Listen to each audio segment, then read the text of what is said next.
Welcome back, guys, to the OPL. Game 2 between the Chiefs and Trident just about to come up, and that was a pretty weird extended game there out of the Chiefs. We expected them, I guess, to be able to bully bottom lane. That didn't happen. We thought they would be much cleaner in their execution. In the end, it was kind of some good team fighting that ultimately secured it for them, but it went wrong a little bit before that pastry time. Yeah, it's just a weird game. I felt like, again, Trident had all the tools they needed to actually get themselves ahead, but I feel like they drafted this comp with the Darius, with the Lulu, with Kalista as well, ready to sort of get going and group up as 5, and then Pac-Man just keeps split pushing.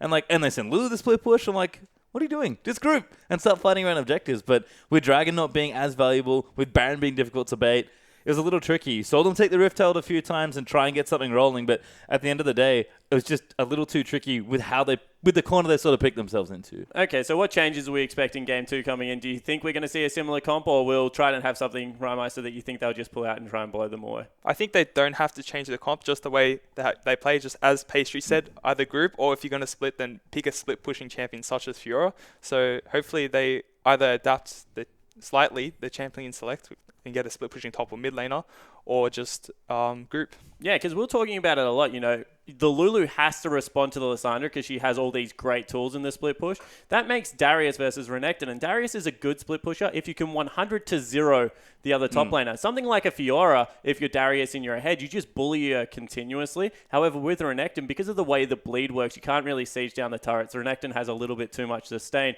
So I agree. Darius, to me, didn't really make that much sense in the team comp. I'm feeling if they had a little bit more engage out of their top laner, which Darius gives you zero of, pretty much they would have been set up for much more success. That's why we see the Malphite ban. Oceanic teams don't like that hard engage. And Pac-Man's a team player. Really, if you absolutely have to go back to Maokai, there are options here. He plays Jax. There are picks here that they can take for either of those things. And I think Darius was the only pick that didn't do either of them, which is a little awkward given the situation that ended up in the game. If they'd been more aggressive around objectives, it would have been a bit better to maybe snowball some team fights. But Trundle Blue Ezreal kept everyone out. And the only thing I want to see as far as changes go, please get Lysandra off the Rift. She is way too good. What are your thoughts on her, right? You're the mid laner. Is Lysandra that good of a tier at the moment that she's ban-worthy? Yeah, she's definitely ban-worthy. Unfortunately, I can't really play her that well. So it's okay, you have a top not ban-worthy for me. Not ban-worthy just for Sin. So hopefully in the near future, that we get it up to that level. But Lysandra's really good. But you can pick champions against it, such as the Tahm Kench to counter it in team fights. Yeah, you were saying Tahm Kench to get rid of the hard engage and then the sustained damage that comes from Tahm as well. Once she exits that stasis, the ability to live through all of that and be able to clean her up, certainly something that we're looking towards. The only adaptation, I guess, we ask about the Chiefs are they willing for their bottom lane to scale? Because we saw a lot of pressure from Spooks put towards Swiper's lane, something that we maybe called for in seasons past, but with such an AD carry-centric meta, is it enough for the Chiefs to scale into the late game? I think so. To be honest, the Chiefs' bottom lane is very self-sufficient, and I think in general, junglers are flitting between top and mid a lot more because you get a little bit more traction playing an aggressive jungler, trying to invade their jungle and then kind of gank lanes wherever it's appropriate. So bottom lane is very strong, but I feel like not seeing jungle attention at least, and Impaired did try and go there. I think the Chiefs can just pick Tristana if they want to play something like that. Even Kalista, if Radio gets it, that scales okay. And just build up and go for that. Don't go Kog'Maw. Don't go too far in the hypercarry direction. But I think if they wanted to play something like Triss, that would be just fine. Yeah, because I noticed out of your team yesterday, right, that you guys were kind of content with the same thing. Yourself and Chippies get a lot of attention from Jubes. You kind of leave Kadra down in the bottom lane to scale up. Is that something you think suits this meta very much so? Or is it a team thing? It's more of a team thing. I think it depends on how the team plays. So some top laners may require more farm because they're more carry oriented, and some ADCs might be more supportive. So it depends on the players. I don't think it depends on Because, that's what really interested me. One, I was surprised by Impaired's champion, but then I was surprised. Maybe it was because it was the Ezreal Trundle, which is just a pain in the backside to try and gank repetitively, but he got the Ezreal's flash. And when I look at this Trident lineup, I think that they can throw that spanner in the works by getting into Radia's lane, Ejim's lane. We know that in the past it has been a successful tactic against the Chiefs. Legacy especially are famous for sending Carbon down their repetitive time. If they have a Nidalee or something, can that be something that they look towards? Absolutely. Just change the champion. You kind of hit it there. Rek'Sai is good at pressuring lanes, but she's better at controlling the map and then appropriately counter-ganking or setting up ganks. Champions like Lee Sin and Nidalee are much better at just constantly applying pressure and then forcing flashes, forcing summoners. And they can just group up, try and take towers, get objectives, and just keep applying pressure to that lane. You don't beat the Chiefs' bottom lane by going there once and getting even a kill if you manage to get there on Ezreal of all things versus Radiant. You have to go there all of the time. So if that's Impaired's plans, pick Lee Sin, pick Nidalee, and commit. Just literally set up a tent in the bottom lane and go to town and hope your two solo laners can hold their own. Yeah, and if that's the case, is Trident's top lane, I guess the other question, like, can they just pick something like a Maokai and Orianna and just try and weather the storm that is the Chiefs? Or do you think Cheese and Swiper are just that much of a caliber of player that you have to send them jungle help? I think that they can weather the storm, but if they do weather the storm top and mid lane, they have to get something in the bot lane in return. So there you go, guys. We think there might be a little bit of a change of tactic in Game 2. We'll find out right now, though, because we are going to give it over to the casters to get us into game. Thank you very much, Spawn, and I'm very excited to get into this next game. And there's a whole lot of questions raised about, drafting phase. Of course, we've spoken about the OPL and interesting ban situations, interesting drafts, interesting situations in general. But I know exactly what they're talking about. The Chiefs they weren't pulling the trigger as much as we were expecting them to, especially there in the bottom lane. And it might have something to do with Impaired's pressure. But what do you think the answer is from Trident after they've sort of noticed that the game was going slow? Well, I like the idea of putting a split pusher with the Trident lineup, maybe getting rid of the Darius or giving them a second engage option, because it feels like Jakey as a support player, he's more of a Janna player. That's just the way that he plays stylistically, so you want a reliable engage source in that top lane to actually give yourself a team fight. And then maybe look towards Beamer, who is opting towards split pushing every single time, to do so again. It's difficult for them to execute with the drafting because they left open all of these champions. They need to pick the Lulu because it's available. What they should have done is flex the Lissandra themselves and actually picked that as their first rotation. They can put that in the top lane, and it's very possible for Pac-Man to engage on it. It's possible for Pac-Man to split push on it, and he's going to be perfectly fine. They can put Beamer on whatever they want in that middle lane. Yeah, well, of course, there are a whole lot of Beamer's champions available there as well. And another champion that I sort of missed throughout the entirety of the ban phase was the Graves. Of course, we've seen Graves sort of going off in the jungle, but just not going to be picked up by either of these teams just yet. And we'll see exactly what the reaction is. I mean, maybe that'll be a decision to be made next time around. Impaired may even pick that one up for some extra early power, but Chiefs, blue side now, going to ban away the Kassadin. Yeah, the Kassadin being banned away from Beamer, of all people. Not sure if he's a massive Kassadin player. He's played a heck of a lot of Kassadin, but I just find it interesting. Banning it away, do you think it's a ban? Look, if someone plays it, OPL bans, guys. If someone plays it, yes. Yeah, that's a good point. I don't know if it's worth banning over other champions, but it is worth banning. Of course, keep in mind, Chiefs, they may be inclined to ban Malphite next as well. They've got the first pick themselves. They can look to prioritize the Lissandra again. Yeah. I do hope the Trident wisen up to the Lissandra, though, and get rid of that one, please, off the board. Yeah, they could take it away, of course. We did hear Rymeister talking about the fact that Tahm Kench is an option to sort of counter that one out, but of course it was banned last game. We'll see whether it's going to be banned once again. Second ban is going to be the Malphite. Standard? Yep, standard ban. it's a target. It's an Oceanic standard ban. We're going to go with that. It's a lot of top laners play Malphite, and we'll probably see it again in the next game because I know Malaz plays it a lot from Avant. So. Yeah. I'm not expecting the Malphite to go. I'm just not thinking that one will happen. Lulu is going to be the second ban away, though, here, as Trident don't want to have to deal with Swiper or Cheese's Lulu play. Or Egyms. I'm not going to go so far as to say Scoops. I got shut down last time I said that. Rightly so, because it's not a jungle champion. It was in the champion spotlight, all right? If you say so. Freak told me that I should be playing her in the jungle. Dr. Mundo, though, is going to be the final ban from the Chiefs. So Tahm Kench is available if that Lissandra is going to be first picked. Theoretically, Trident decide not to ban away the Kench. They can just ban the Lissandra, though, if they feel like it. So one of these champions is going to get through. Yeah. Of course, Trundle's still there. Lots of options still available here for Trident. I'd ban Ezreal or something like that. Well, probably Lissandra first, but... I don't disagree with that one. Fiora going to be taken away from Swiper. Yeah, it's good to get that away from Swiper, to say the least. Tahm Kench is available, Lissandra's available, Ryze is available, and Alistar is available. All of these champions, the second rotation, you would say Red Side actually get a favored drafting phase at the moment. Yeah. Solely because you get the last pick and you can flex and get two very strong champions in your first rotation. Yeah, the ambiguity is definitely there. Plus the fact that there are just so many champions that are so good at the moment.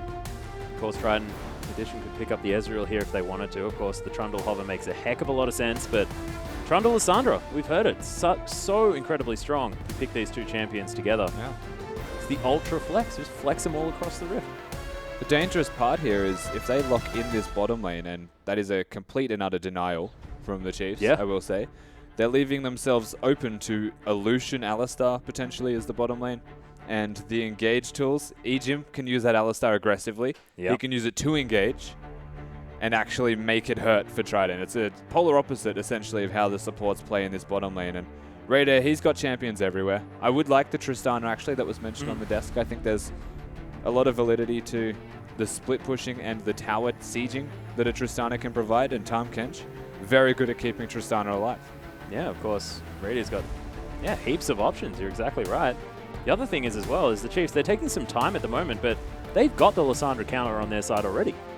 So they can just pick that champion up if they feel like it, put it in the hands of Swiper or Cheese. Cheese played a fantastic Lissandra, of course. I mean, it was farm heavy, but he got the engages happening towards the end game, and looks like the bottom lane, theoretically, is going to be locked in here as well as Radiant. No slouch on the Corki. This guy's been playing the champion for a very long time, and is very, very good.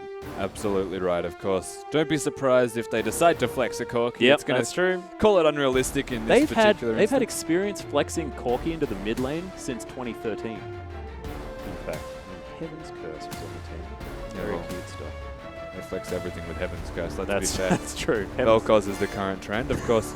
Let's assume the Corki is going to be that AD carry role. Yep. Raider, very, very very good. proficient. He is super proficient. Or efficient. I'm not sure which we'd prefer in this one. He's quite good with his spell weaving. His Corki is strong in the bottom lane.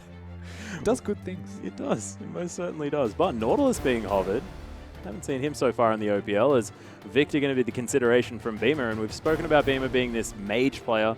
Most definitely is true. Victor fits into that category to a T. And Lissandra, just completely unseen throughout this draft. And It's invisible. yeah, we'll see whether, this is sort of BMA saying, well, look, you can pick Lissandra, but I'm just happy to play the Victor into it. Of course, long-range wave clear does make a bit of sense. Okay, this is my real concern for Trident right now. Okay. is They've shown that they've got glimmers of hope as a team, but in their drafting, I just feel like they're so limited. Beamer has set champions. Yeah. And those champions currently don't include Lissandra and Ryze. And they're currently the two strongest champions that can be flexed between two lanes. Pac-Man, generally a tank player, has learnt the Lissandra. I'm not sure if he's learnt the Ryze in particular. And if they do ever pick Lissandra, we know it's going top, so it's not a flex. There's a lot of weakness in Trident's drafting. I think their team comp that they're drafting is fine. Don't get me wrong. Yep. But The predictability could be an why issue. would you pick these champions when you've got Lissandra and Ryze available? When you've got, as an example, Alistar available that you can take away from the Chiefs? Yeah. Well, of course, Alistair not available anymore, but the Chiefs, 1 second to go. Spooks is going to be playing the Graves, the first time we've seen him so far in this series. And I wasn't expecting that just because, he's been so incredibly prevalent across all regions. And, of course, Carbon last night making him look like he's a permaban necessary. But also, Cheese. Yeah, he's playing Syndra. That's right.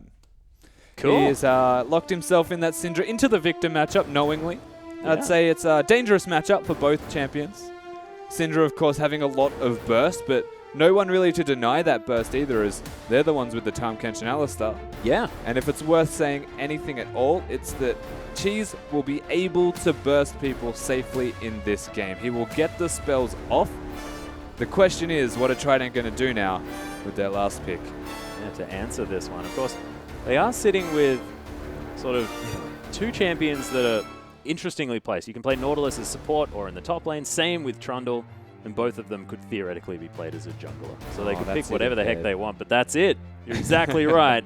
The Nidalee going to be picked up. The answer to the aggression of the Graves pick there from Spooks. And I really love this. The fact that Spooks and Impaired, this is a matchup that we were talking up, that we were saying, Impaired really has to step up to the plate against Spooks. And so far, early aggression junglers in the Lee Sin and Rek'Sai, You too. and now You heaps swap. of damage. Swap.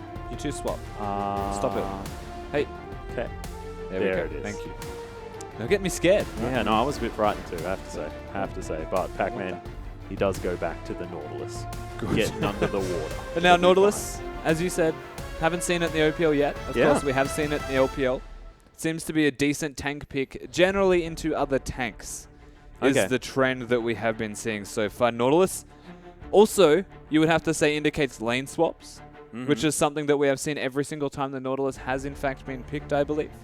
And the utility behind having this Nautilus in lane swaps is that he is just beyond tank at level 1 if you start with your W. His wave clear at level 2 with the E is also ridiculous. So there's a lot of merit to Nautilus as a champion. There's also the fact that we were looking at Pac-Man when he was playing Darius, and we were like, what's he missing? It's engage. Yep. He can't hit that apprehend. Well, Nautilus, you press a single button, and I guarantee you they're getting knocked up. Yeah, that's true. It's not only knockups, but he's got CC literally on every single button and is passive. Just ridiculous stuff. But ladies and gentlemen, get over onto Twitter. Use that hashtag CHFWin or the hashtag TryWin and let us know exactly who you think is going to be able to take this game. Can Trident bring us to our first third game here in the OPL? These are best of 3s. It's not best of 2s, guys. We want to get to that third game. Yeah, we like closure. Yeah, exactly. We want to feel it. Of course, we do get closure with the 2-0, but just don't get that extra game. I want that extra game. That's right. Haven't felt the anticipation yet or the hype behind Game 3. I know. Game 3, guys. Trident, it's on you. Exactly. And we're onto the rift here as Chiefs on the blue side. Trident going to be on our red this time around. And no 5-man stacks as we hop on now. See what Trident have in store for us for the level 1 tactics. And it's going to be not a whole lot. Spear into Spooks' face. That's 100 health. 100% hit rate. Oh, boys. That's Dangerous. game over. GG in all chat. Yep. Done.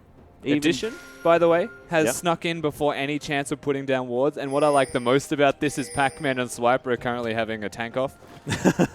I should say a dance battle, but Oh, man. the same thing applies. The fact that Swiper is They're now the same certain. build. Yeah. Oh, man, it's so funny. It's as if Swipe is like, oh, I'm not prepared to go Well, underwater. I mean, Hang like, on, wait, I'm a fish. I'd We're like going to to be point fine. out across the board every item is the exact same. Almost. Oh, Except wow, for the mirror. the potions. Yeah, and how did BMA get an extra item? What a jerk. I'm not sure, actually. He must be... Yeah, it must be something to do with his kit. I don't know, I should probably look Could it be the up. champion he's playing. Yeah, maybe. Here, Victor gets that. Spooks, though, going to be starting towards the top side. Does have, of course, the refillable potion. Just because... That's gross, Swiper. Yeah, stop it. Swiper has a lot of experience against Tom Kench as well. Did go up against Minky Whale's infamous Tom Kench, the Did OPL indeed. final, end of 2015. Go back and watch it. Was brilliant stuff. Jakey's Unable to here. find a victory on the champion, as Jakey's just going to try and be a nuisance. Instantly, Chiefs say, no, not going towards this red buff. That's an aggressive decision from the Chiefs. Usually you'll see them do 1 or 2 camps and then work towards their red. They didn't opt into the blue buff and take any harass from Jakey at all. They instead go straight to the Wolves, leave the blue buff there to be taken, and they're conceding themselves to potentially a 3 buff. Yeah, possible steal available. The steal on the blue is definite because Jakey's watching it. The real concern is, are the Chiefs going to go to the blue buff on the opposite side of the map without vision of where Trident are? They can assume that they're at this blue, but they don't actually know because they don't have vision there. They do have their bottom lane, of course, on their own. Bottom side can collapse a little bit more easily on that blue buff. But you're right, it is dangerous. Impaired. Or he would have hit the spear, though. And this is Chiefs going to go to the blue buff. Spooks by himself, actually, and the immediate rotation. If I were Trident, I would have gone to this blue. And it does delay your tower taking, but if Impaired went there by himself, took that down, would have denied Spooks the blue, they still would have had 3 men on this turret. Spooks would have been very low in experience and levels, and there was a chance Nidalee took advantage. In saying that, they're working towards a power point here. Naturally, in a lane swap scenario, you go towards your stronger side of the map so that you don't run the risk of dying. Impaired would have ran the risk of dying if you went for that blue. Well, Impaired. Otherwise, he's just going to head towards his Raptors, grab them. But exactly, like he could have gone to that blue Yeah. and then worked Really around his own pressured. jungle. You're right. Classic lane swap, though, is going to ensue here as BMA taking a lot of damage. Yep, the old Thunderlords. Taking away his health bar like you wouldn't believe. And he's all the way out of mana as well, so he's going to have to use that teleport to get back. Trident trying to bounce this wave just a little bit. Not entirely sure whether it will. Yeah, it will. It will. It's a big Excellent. stack. Big old stack arena. I'm not very good at telling whether or not waves are going to bounce. You just look at how many ranged minions there are. Yeah. So if you have more ranged minions coming towards you than they have going towards... Well, I guess like in this case, there's more ranged minions from the Chiefs. Just going to push towards Trident's tower. Excellent. Well, Spooks now going to pick himself up a Raptor camp. Understood that Impaired probably took his. And Spooks now just able to get himself back even on farm. Actually ahead by 3. Actually, no, that's his own Raptor camp. I don't know what I'm talking about. BMA, he's teleported back to lane. Grabbed himself a little bit of extra farm. Does have the double Dorans, but missing the boots that Cheese has managed to pick up. Of course, a little bit stupid. Syndra doesn't need boots. She floats. So, strange stuff. What if the boots just float with you? Like they still They do, provide you the obviously. stats, right? Definitely the aesthetic look. But doesn't mean that the boots are being worn for the purpose of walking. Hey, true. Like the boots just give you power. Well, they give you movement speed. Well, yeah, I guess. Doesn't really matter, does it? Well, ahead. Gonna get some damage onto Ejim here. End of the line comes out from Spooks. Water balloons. Oh, that was Are close. they diving? Yeah, teleport coming in. At least going to be tanking up this turret shot. The Swiper looking to get himself in position. Trident Grey can Health probably just defend. soaking things. They're trying to. Not a lot of damage has gone down, but there's the flash forward. Ejim gets a headbutt back onto Impaired. A lot of damage going down. Swiper's going to eat him. Gets the last auto attack, but first blood going down in favor of Pac-Man. They're still underneath this turret now as Raidier's trying to push back. Clear the Heaps wave. of minions as the Chiefs want to go for more. We'll see whether they do. Spooks was so low. It's a 1-for-1 trade. Pressure's still on. The pressure's still there, and that's the important thing. But look at how good, as he takes a lot of damage, Nautilus is at defending turrets. yeah. He's got the teleport, so he can come straight back to this turret. And Jakey's just doing his best attempt to out-trade Raider, which, believe it or not, a level 2 Trundle can do, because Trundle thinks. And here's the teleport. The attempted dive, the attempted push is completely thwarted by just having a Nautilus. And this is what I was saying, and this is why you pick Nautilus in lane swaps. Well, it's working out fantastically so far. Stun comes down from Cheese, looking for some damage Yo. onto BMA. He's in range of the turret, doesn't really care. Miscalculation by a minute second there. It was the flash from Beamer. The dodge of the Q was the difference. The calculations were right. It was just the last-minute save of the flash. Cheeky stuff. Ooh. Oh, wow. Spear's going to land Impaired. He wants it now. Flashes up. Cheese had his Ignite there too, just couldn't quite get into range of BMA there. Yeah. Going to make his way back to base. Does have a decent lead in the farm. Both mid laners going to head back, of course. BMA, he was ridiculously low. He definitely was. Needs to respect the Syndra again. The ultimate cooldown's not too long. The ultimate cooldown. One man cooldown. Syndra is not a man. That was completely inaccurate. In saying that, the cooldown is still low. Though. I think you're all right. Yeah. All right. We'll go with that. You'll be at least half right every time. 50% of the time, every time. Oh, God. Get me on track, Atlas. All right, we're looking to get there. It's an interesting 2v2 here on the top side of the map as we're checking in up here. Radier and Ejim going to be taking on Jake and Pac-Man. As we're going to have Ezreal solo laning against the Tahm Kench of Swiper. Range advantage going to be helping out here, as you can see Addition already with a 10 CS advantage over his lane opponent. Spooks not going to be hit by that spear, but Impaired. Level 6. Yeah, going to grab the level 6 and also going to take away the Raptor. Spear, dodged by Spooks. Quick hands. It's funny watching the way Impaired plays Nidalee. He still walks back after throwing the spear for that extra damage. Yep, I like it. The difference there is that the new Nidalee wants to be next to you to pounce if the spear connects, so it's a difficult trade-off between spear damage or actually committing. And being level 6 to level 5, I would wager he should be erring on the side of closer to you than further away. Yeah, it's true, and he has the power here. You can see Swiper. Grey Health helping him out here against Addition, who's going to be poking him out using that advantage. But you can see Swiper doesn't have level 6. Addition going very aggressive. True Shot Barrage comes down. Swiper casually wanders to the left, and that will get him out of the way. But he's being pressured out of this lane. And rightly so. Level 5 to level 7, a massive difference for these guys. Of course, level 6 for Tahm Kench, not a big deal. It's more the items and the farm. Completely out-sustained, you would have to say, by Addition. And these lane swaps are starting to work out decently well for Trident. All things considered, the Nautilus is going to be perfectly fine. The Trundle makes it impossible to dive him. And, I mean, Corki can poke, but not to the extent that there's no more health on a Nautilus. No, and he does, of course, have that W as well. Get himself that shield. And Radier hasn't been able to get too much damage that sticks. Whoop, lick down onto Addition. They actually are a bit of trouble in top lane at the moment. Well, there's the headbutt pulverized. Jakey going down very, very low as Radier's getting a lot of damage. Spooks is there as well, going to miss the rocket. Takes a long time to die. Pac-Man's going to secure the kill, but the shutdown comes in for Radier. Spooks casually wanders out of turret range, and they'll grab this turret. Nautilus ticked level 6 from the kill on Alistar. Oh, man. Didn't level the ultimate soon enough to put it onto Spooks, otherwise that would have been 2 dead. They still, from the looks of it, can't get this turret, as Impaired's going to try and defend, but He actually should be able to. Yeah, Dangerous Stuff does, in Maybe. fact, have the Runic Echoes upgraded, but Oh. not going to be quite enough as this turret just didn't have enough health. No, I was going to say Radiant low on mana, but having the Runic Echoes build. Oh, God. Oh, looking to get there. The Grey Health has been popped as the flash comes out. Addition, no mana left. And Ejim here at exactly the right time. The heal's going to be available. Headbutt Pulverize comes in, but Swiper, not a whole lot more to offer. You can see Jake's going to make his way through, but Addition must be pretty upset for not being able to find that kill. Cheese looking for the dive. There's the ultimate. The Ignite's down. Cheese grabs the solo kill in the mid lane. Impaired tries to land the spear, but doesn't quite get there. The pillar's going to be enough. And Impaired is going to get the revenge, but BMA saw none of that apart from an assist.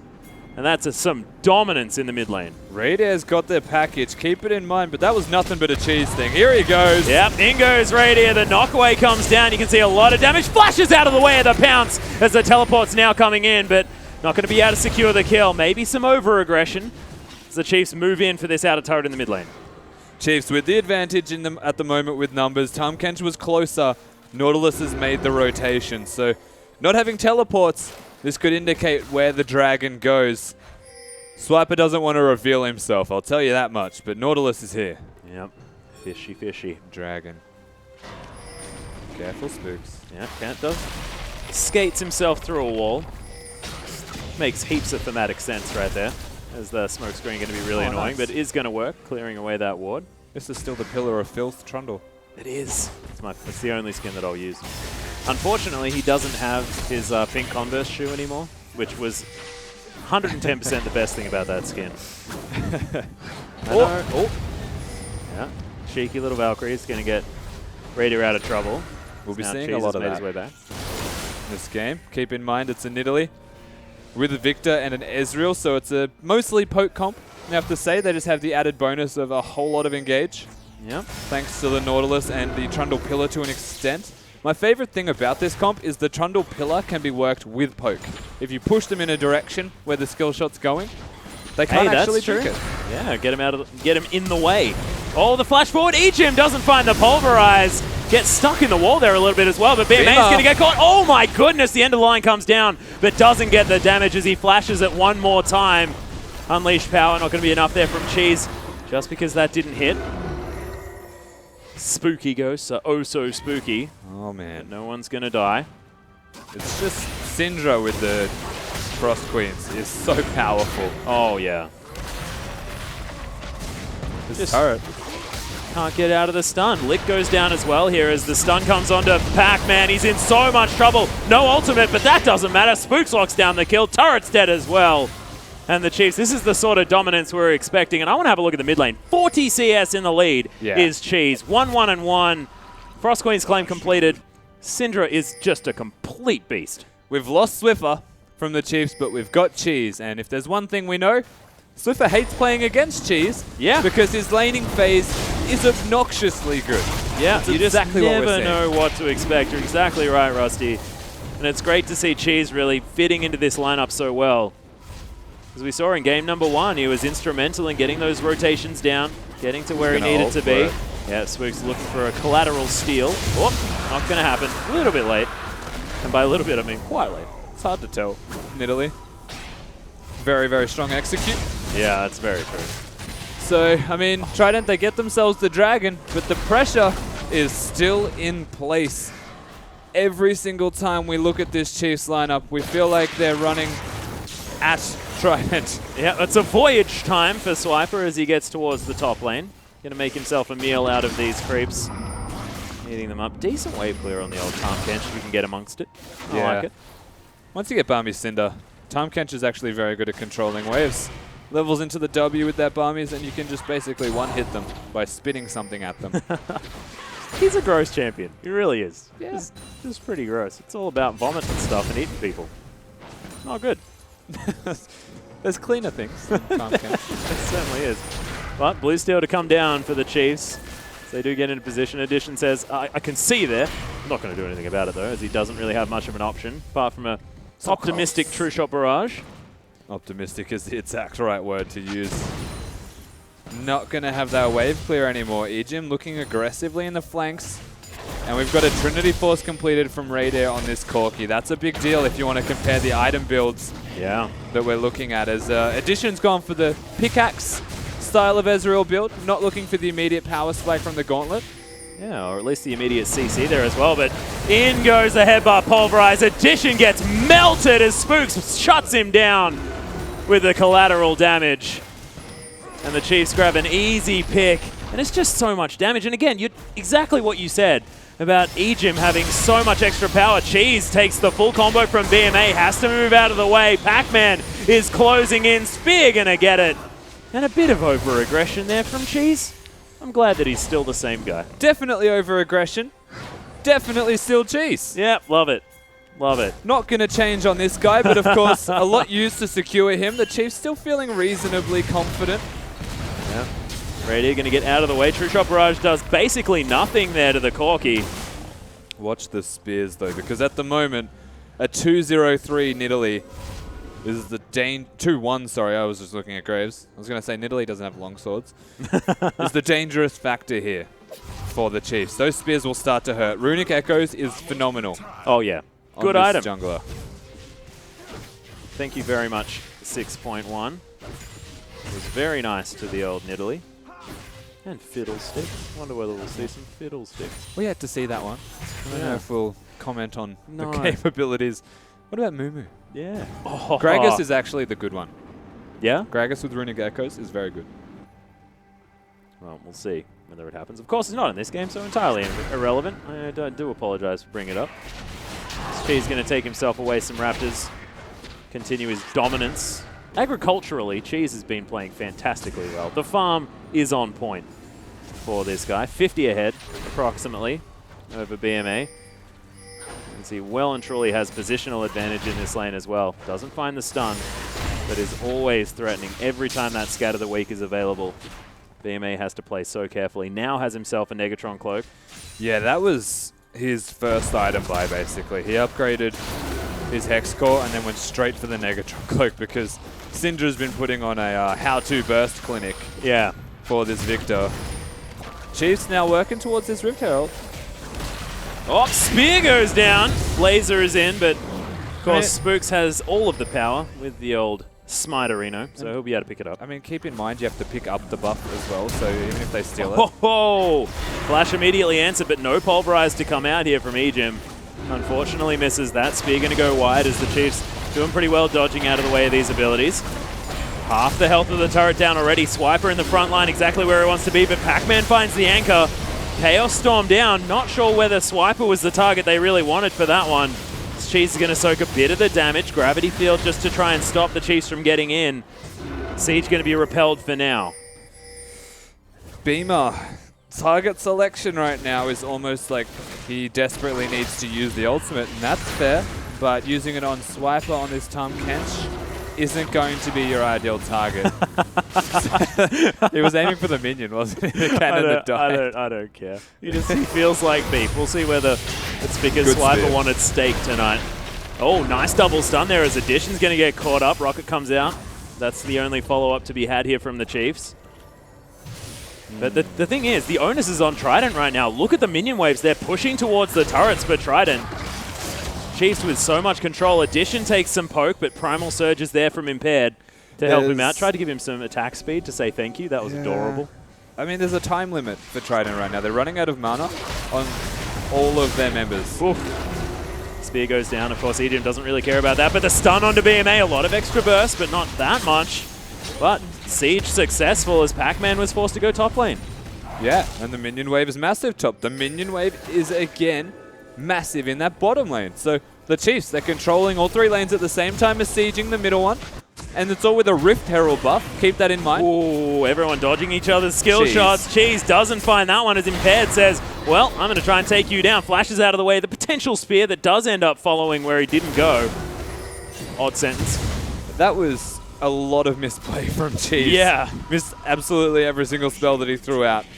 Chiefs probably going to work towards that dragon. Baron up in 50 as well. Two important things to consider here. Very good at taking objectives as well. Yeah, well, Impaired's going to be able to take his blue buff here at least. Get himself further and further into that farm game. Yeah, it does almost have the Rod of Ages. 20 minutes, I mean, after a jungle item as a jungler, decent. Like, almost. Is it okay? You made okay. You made a face, yeah. Yeah, I did, mate. It's okay, but it's lacking. Timing-wise, of course, he's been stuck under turrets, dealing with a lot of the siege from this Chiefs roster. Spooks is always going to be online. Like, his damage is massive, and he's going towards mid-game, like mid-tier type of item build. So, Spooks very relevant. Nidalee lacking until right now with the Rod of Ages done. Yeah, completes it before the 20-minute mark. I apologize, should not have said 20 minutes because made it before then. Some extra cooldown reduction now for Radier as the Sorcerer's Shoes and, of course, that hammer have been put into his back pocket. They are going to take the second dragon of the game. Trident secured there first, and now Chiefs are going to get theirs. There's just no emphasis on farming in this game. It's such a polar opposite game to the first. Yeah, exactly. We're looking at Cheese still farming well, but that's because all of the emphasis has been on the middle lane farming, and he already had a 50 CS lead over Beamer. Now a 60 CS lead. Now even bigger. Almost 70, yep. Beamer still hasn't bought items in quite some time as well, sitting on a Negatroke and boots 1. Negatroke. Love it. That's a good one. Negatroke. Nice. It's like when Tom Kench built it. Negatroke. Negatroke. Love it. Nice. Would he ever build one? I don't think he would. Really? Would Eve get a Negacloak? It's still just a Negatron cloak. It's the same thing. Nah. Needs to be like emphasis on invisibility. You know? I like it a lot. I like it a lot. Mischief management. Yeah, real good. Swiper, oh, shoots a Krug at him. That's got to make you feel bad. It's like, that's not supposed to be in my lane. I ain't used to dealing with this. It's like when they come out of your lane and spit a scuttle crab at you. Jeez, oh my god. BMA takes half of his health in damage, though Chaos Storm is there as the Chiefs have taken a fair bit of early poke. Nicely played from Trident. You can see this inner turret. Once again, the siege from the Chiefs. This is what they want to be doing by the looks of things, and it's working out so far. It's a battle of attrition on the turrets. If we're going to play a battle of attrition, then you're looking at the poke comp always coming out ahead. That's the real concern. Cheese doesn't have a Nidalee to heal him back to full health, and Trident will push them away, even more so than they were before. Watch the Nidalee as well. He's always going to be a little bit aggressive and cheeky. Yeah, I just find it so interesting. It's like it's two poke comps, isn't it? Really. I mean, you've got potential poke out of Cheese with the long range of the Scatter the Weak plus the orb. Not and exactly. I guess Radier can throw rockets. But no, you're right. I mean, it's Trident that have the poke comp. Yeah, so like Chiefs have a siege comp, I will say, because they've got the capabilities of diving. They've got two big frontline members. They've got poke there, but it's not their predominant source of damage, whereas Trident are almost exclusively a poke comp with the tanks to boot.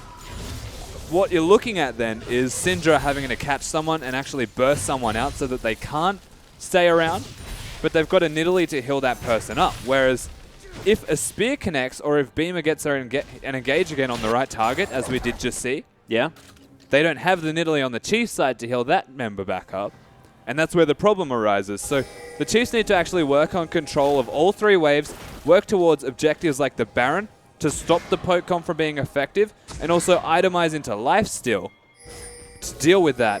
I'm not going to say spell vamp for Cheese, but he needs something to help him get through this poke.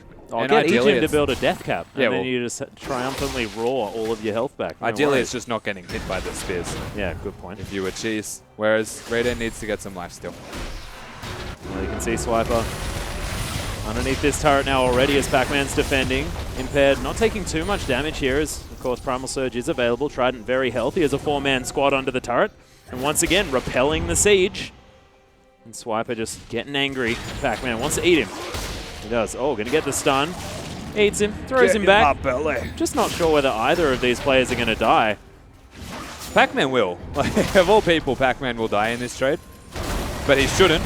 Yeah, true. Radier going to have to use the Valkyrie here to get away from Impaired, who's taking still a bit more damage. But once again, it's like turrets are taking damage, right? But Trident do seem to be able to repel the push. The question is, at what point to Trident kill the Chiefs, if at all? Because if the turrets continue to get poked down, eventually they will fall, and eventually the Nexus will fall to the same thing. But if Trident can not just poke, but capitalize on the poke, utilize the Nautilus where possible, maybe actually hard engage around a Trundle pillar, then this game could get completely turned around. Well, in the meantime, war of attrition is going to be won by the Chiefs as they take the inner turret on the bottom side. And this is far more an example of Trident just slowly losing the game, as opposed to last game where it was very, very even. Someone had to pull a trigger, and in the end it was the Chiefs able to pick up that team fight. This time, it's the Chiefs forcing Trident into these decisions where they have to be able to make a proactive move to get anything done. Yeah, it is forcing Trident into proactivity, which is a different style to the first game, whereas they were ahead and had control of set areas of the map and were just being a little bit passive and looking for picks. The problem with that, again, is forcing them into situations where they can't poke before they fight is bad for Trident. It's good for Chiefs. Yeah. But you can see Cheese, he's heading back to base. We'll see whether he has enough money for that Void Staff. Is going to complete it. Could, of course, been the Ravenon's death cap, but yeah, you're right. He is so far ahead. Luden's Echo and Void Staff when there's, you know, a couple of ticks in a Hex Core and an Abyssal Scepter. BMA really falling behind now. As Ejim looking to clear out some vision. Jakey says, aha, I'm going to pillar the Baron. Makes him angry. Yeah. Look at that damage. Yeah, heck of a lot of damage. Rule of thumb, from Raw, not enough. Baron does 1.5 times damage if you're standing in the rear end of him. Yep. Don't stand at the rear end, is the lesson. Unless you're clearing wards like Ejim, in which case Sort of have to. you just lose all your health. I just didn't know that a pillar, which doesn't actually do any damage, Does one. aggroes the Baron. Oh, it does 1 damage. Nivea wall as well. Yep. Oh my goodness, Addition gets exploded. Cheese is able to pick up the kill as he throws an orb at him. Nice gravity field from BMA, but Jakey may be caught out. Not going to be enough there from the Chiefs. They should Baron. Yep, another stun comes down as Impaired soaks that one. And that's exactly what the Chiefs were looking for. If Cheese gets anybody out in the open, it just looks like they're done. Completely right. If Cheese catches anyone, his burst is ridiculous. So takes them out super quickly, of course. We're going to see how this happened again. 2 buttons. 2 buttons basically secures the kill for them as the Chiefs. They've got Swiper tanking it. Cheese has found Pac-Man. Yeah, he's thinking he might be able to pick that one up as well. Doesn't get the stun on the Scat of the Week as BMA's looking for a potential steal on this Baron. Middle is here. Swiper's tanking it up. Impaired may need to make the hero play. Headbutt comes in. Pulverize as well. Secures the Baron as BMA gets exploded. What were you doing there, buddy? Unbreakable Will's in. Cheese grabs another one as BMA's going to get taken down. The tip of the stun. And Cheese finds himself another. Radiant flashes for it. Says, that's Michael. I deserve it, boys. He's going to pick that one up, and it looks like it might be the inhibitor now, maybe even more, as the Chiefs almost secure the ace as the bottom lane, the last one standing, and they're not even all that much standing right now. Nothing like Addition away. can do. Nothing Jakey can do for at least this inhibitor. They have controlled the sideways. Chiefs may not be able to push further, and if they do, it's because they're looking to end the game. So smartly, they do back away. They're going to need to work on their side lane control for the moment. They've already got the middle inhibitor down, so that much easier for them to do. Jakey and Addition need to be careful. Very careful. The teleport's coming in, though. BMA looking to try and get the home guard engage in, but Swiper just eats his mid laner, and he'll be more than safe. Reasons to ban Tahm Kench. Reasons. Well, he was banned last time. Just seemed to be skipped, and it's definitely paying off. That was the first pick as well. Let's see this again. Yeah, so we're going to see this fight again, of course. The backline Spooks doesn't even really need to do anything other than focus on that Baron. Cheese's burst is just through the roof as Spooks now working with Swiper as they try and couple together and actually team up. Unfortunately, Spooks, as he presses Q, Swiper ate him. So not exactly going to plan. Adorable. But Trident, out of everything, do manage to pick up the second dragon of the game, or for themselves. The Chiefs were able to get the one prior to that. They're at the Dragon, they're not set up for what is about to happen top lane. I would have completely foregone the Dragon's existence, worked towards setting up vision in the top side of the jungle, and tried to poke them out before they got to your inhibitor top lane turret. Trident, they need to fight sooner rather than later because they will get dove if they let Chiefs near. Speaking of which, BMA, you're in trouble. No, you're not. You're dead. As Cheese is going to lock down that kill. Swiper tanks a full True Shot barrage. He's got a whole lot of stuff on him as well as the Grey health is there. So he'll just nom that back up. Addition, able to get some poke in, but BMA was there for, I think he was there, like, this is his corpse. He was at one stage. Yeah, but Trident, man, that burst. not having Beamer is a very big deal. He has his ultimate there still. Beamer just died before he could even use it. The Atlas Star engage from Ejim was enough. Chiefs can probably dive this wave. They've still got Cheese here for burst. Yeah, he's looking for it. Lot of burst damage. Pac-Man, he's still stunned up. Headbutt Pulverize comes out. He's supposed to be the tank, but it's going to be Cheese on a rampage. Jakey may just feed himself to Swiper, who just eats him up. More than happy to grab that. Impaired as well. Slowed down. And it is going to be the turret falling. True Shot Barrage comes through. Cheese very, very low. BMA, he's back up again. Chaos Storm's here, but the Chiefs unrelenting. Second inhibitor falls. They'll pull back. Still have the empowered recalls. Nope. No, Spooks. Spooks got it. Rest of them, not so much. That is 2 inhibitors down now for the Chiefs. The third one, you would have to say, not going to be too far away, but Impaired. Oh, you cheeky devil, you Impaired, delivered to the team and destroyed. The Chiefs picked that one up. Niddly things. We just saw it happening, didn't we? Well, we saw it in slow motion. We Impaired did. just saw nothing but greed and kills in front of Saw his red. eyes. And now he's seeing red. Well, grey. But I play Grayscale League of Legends. good to know, Atlas. Good Most to of know. the time. Keeping in mind, of course, Trident have been spending a long time playing Grayscale themselves at the moment. Chiefs are working towards the 1 lane remaining. No Baron to take, no Dragon to take. They're just going to look to siege. Given what they've done already, the chances are they won't just siege, they'll dive. Yep. And so Trident, again, need to be vigilant, need to set up vision and set up control before the Chiefs get there. But instead, they're clearing vision around the red buff and top lane. They're not going to be prepared for this. Doesn't look like it. Spook's going to be able to take away a Grump, but Radier, he's got the package. He's moving up the lane. Time to die at the Nexus. Yeah, they're ready for their next option. Radier might be even in range of the Nexus right now. Theoretically, Swiper gets pinned. He's going to take a bit of his grey health damage from this turret, which was hitting him for a very long time, with him refusing to take too much damage. Oh, the slow comes Turret's in. gone. Pac-Man getting caught out, but not going to get stunned. Addition takes half of his health. You can see the turret. Exactly right, Rusty. Very, very low. Pac-Man finds Spooks, has to flash out. Massive pulverize from Ejim as he gets his way in. Eaton is Pac-Man. Might actually... No, he's just going to get devoured. BMA destroyed as Radier grabs the kill credit. And Cheese, he's finding more. Addition in trouble. Flash forward. The Ignite's down. Nice play from Addition to get out of the way, but it's a double kill in the end for Radier. Everything's falling apart for Trident as the Nexus is going to be the next one. Swiper's just eating teammates left, right, and center. Spooks wants to miss as many abilities before the Nexus falls, but the Chiefs, they're going to hold on to their Legend title, and they do so in pretty emphatic fashion towards the end of this game. Chiefs, once again, you get them to late game in any way, shape, or form, and they do not look like slowing down as they pick up a 2-0 against Trident that showed glimmers of hope. Yeah, especially in Game 1, but Game 2, I feel like we went back to what we were expecting from the Chiefs. Just methodical play. Towards the end there, it just looked like another day in the office. It definitely did. It was very simple for the Chiefs to execute on. It was just simple dive, execute effectively. I do have to bring it back, though. Question the draft one more time for Trident.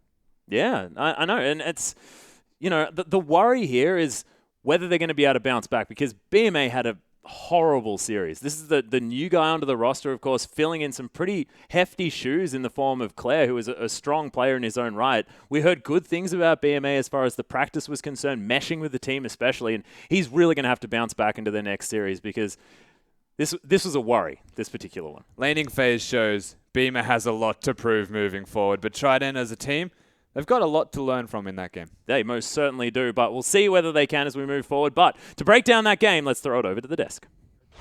Thank you so much, guys. And that was an emphatic way to retain a title by the Chiefs. We saw that maybe a little bit of a swap up here from the new lineup. They went for a lane swap pastry time. We weren't really sure what it got them, though. Yeah, I think Rymeister had a really good insight about how the Tom Kench Nautilus matchup works, so I'll let you cover that in a second. But as far as the lane swap goes, yeah, you don't have a Triss for fast pushing. Like, you kind of have somewhat slow AD carries. Like, yes, we get something out of it, but it feels like you're just dodging a matchup, and that's about it. That's kind of all you're getting from the lane swap. Yeah, well, since Tom Kench basically wins all melee top lane matchups, it was smart of them to lane swap, and Nautilus is also good in lane swap, so it wasn't a bad idea by Trident, but they needed to be less reactive and more proactive with the plays. Yeah, the thing that we discussed was that it seemed like the lanes they wanted to dodge were the outer lanes, and they didn't really put much consideration on what it would do to the mid lane, because they left Beamer pretty much in the mid lane with absolutely no defenses against what was a very aggressive Cheese this time around. He took the Ignite. Beamer's still stuck with the teleport, and that led to a pretty ugly matchup. Yeah, it did, but the different team, same Cheese. We'll see. Syndra's it's a good pick into Victor, so you expect to get the 1v1 kill in it.